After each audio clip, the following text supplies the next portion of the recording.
Alright, in this video we are going to look at how to identify tones by looking at the word choice, the sentence structures and punctuation in a text, and then we're going to look at a practice paragraph and then also look at what happens if there is more than one tone.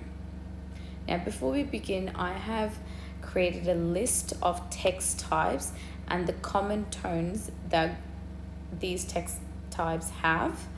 And you can download it for free from the description below.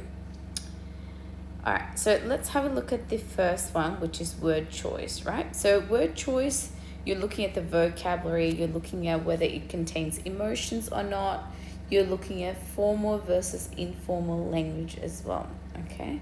We're going to look at an example of 3 sentences.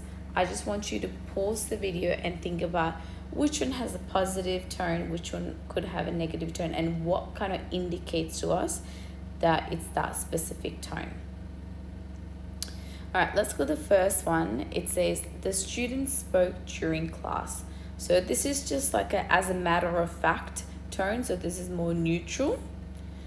The second one says the student contributed confidently during class, and the third one says the student interrupted repeatedly during class. Now, hopefully you would have identified that this one is positive and this one's more negative. Now, how do we know this? Well, if we look at the word here, contributed confidently, that's a positive tone.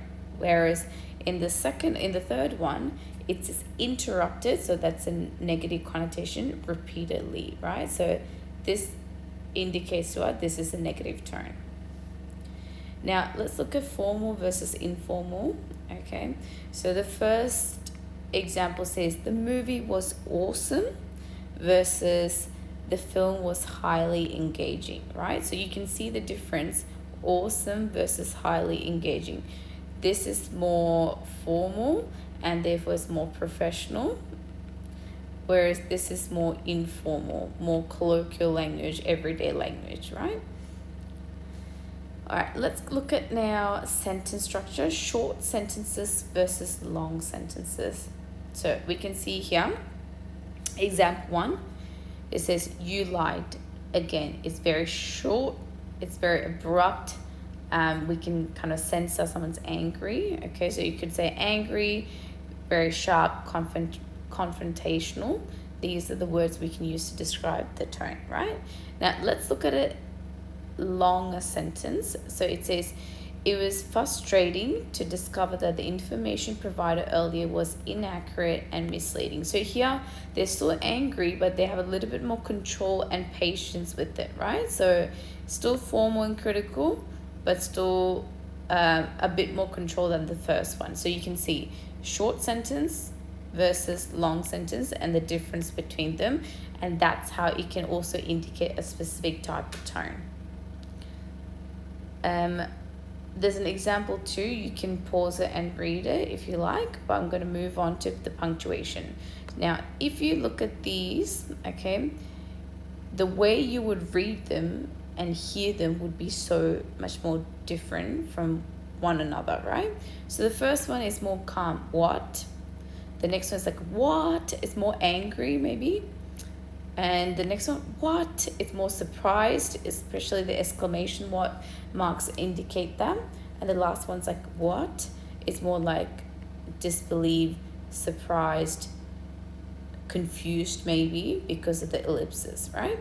So punctuation can indicate to us different types of tone. And we're going to look at a table which looks at different tone based on the punctuation. So you can see one has a full stop, one's an exclamation mark, one's a question mark, ellipsis, and then capital letters, okay?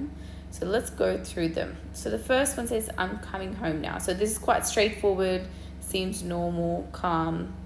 The next one, I'm coming home now. So it's more excited, more energetic, you know, because of the exclamation mark here. I'm coming home now. So this is questioning, it's a bit confused or unsure about something. I'm coming home now, ...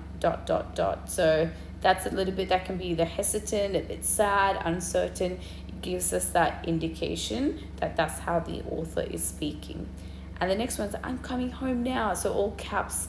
So you can see the shouting, the angry, the anger, the intensity of the sentence, right? So when you're reading a text, look at the punctuation so then you can understand the tone of the author as well. So let's look at the practice paragraph. I want you to maybe pause here, have a go at reading it and see if you can write down what the overall tone is and maybe underline which words or phrases allow us to make that interpretation. Okay, so let's go through this. So it says, Jake slammed his bag onto the floor and stared at the failed test in disbelief. After studying every night for weeks, he felt completely defeated by the results. While other students laughed and chatted around him, he sat silently, fighting back tears and wondering whether all his hard work has been pointless. So you can see some words I've highlighted. Hopefully you have also highlighted same things. Okay, so let's look at some of the words here. So slammed his back, disbelieve, completely defeated, fighting back tears.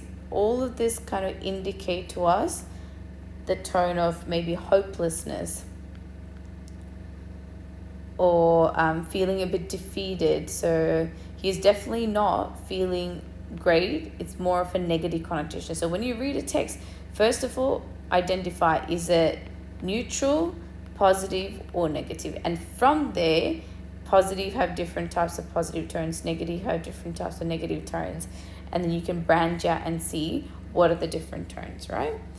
Now, what happens if there is more than one tone? So let's again pause this video, have a go at identifying what you think is the overall tone.